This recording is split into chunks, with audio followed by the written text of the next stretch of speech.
Hotel management, aviation, film school തുടങ്ങിയവയിൽ വിവിധ കോഴ്സുകളിൽ അഡ്മിഷൻ ആരംഭിച്ചിരിക്കുന്നു. ഉറപ്പായ പ്ലേസ്മെന്റ് ഉള്ള ഹോട്ടൽ മാനേജ്മെന്റ് കോഴ്സുകളുമായി Chavara institute, cookery, bakery, degree, diploma കോഴ്സുകളിൽ അഡ്മിഷൻ ആരംഭിച്ചിരിക്കുന്നു. ഇനി 100% പ്ലേസ്മെന്റ് സപ്പോർട്ടോടുകൂടി ഡിഗ്രി, ഡിപ്ലോമ, ഏവിയേഷൻ കോഴ്സുകൾ പഠിക്കാം. ഉയർന്ന ശമ്പളത്തിൽ പറക്കാം.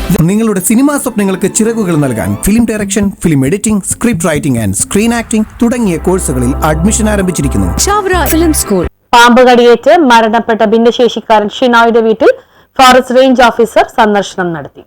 കാലടി ബറോട്ടിച്ചോട് ലക്ഷംവീട് പ്രദേശത്ത് പാമ്പുകടിയേറ്റ് മരണപ്പെട്ട ഭിന്നശേഷി യുവാവ് ഷിനോയുടെ വീട്ടിൽ ഫോറസ്റ്റ് റേഞ്ച് ഓഫീസർ സന്ദർശനം നടത്തി. CPIM Kalady local secretary KT baby, Angamaly block panchayat അംഗം സിജോ ചൊവ്വാരൻ, NCP നിയോജക മണ്ഡലം പ്രസിഡന്റ് MK രാജീവ്, പഞ്ചായത്ത് അംഗം CV Rajesh, branch secretary VT Polachan, MJ George എന്നിവർ നേതൃത്വം നൽകി. പാമ്പുകടിയേറ്റ് മരണപ്പെട്ടതിനാൽ കുടുംബത്തിന് സർക്കാരിന്റെ സാമ്പത്തിക നഷ്ടപരിഹാരം ഉറപ്പാക്കുമെന്ന് LDF നേതാക്കളുടെ സാന്നിധ്യത്തിൽ റേഞ്ച് ഓഫീസർ അറിയിച്ചു. ഷിനോയ് പാമ്പുകടിയേറ്റ് മരണപ്പെട്ടതിനെ തുടർന്ന് രാവിലെ തന്നെ എറണാകുളം ജില്ലാ കളക്ടർ, ആലുവ തഹസിൽദാർ എന്നിവരെ ബ്ലോക്ക് പഞ്ചായത്ത് അംഗം സിജോ ചൊവ്വാരൻ ഫോണിൽ ബന്ധപ്പെട്ട് കുടുംബത്തിന് സാമ്പത്തിക സഹായവും ലക്ഷംവീട് പ്രദേശത്തെ റോഡ് സംരക്ഷണ, കരിങ്കൽ ഭിത്തികളുടെ അപകടാവസ്ഥയ്ക്ക് പരിഹാരവും വേണമെന്നും ആവശ്യപ്പെട്ടിരുന്നു. തുടർന്ന് മട്ടൂർ വില്ലേജ് ഓഫീസർ അപകട സ്ഥലം സന്ദർശിച്ചിരുന്നു. News bureau, Kalady.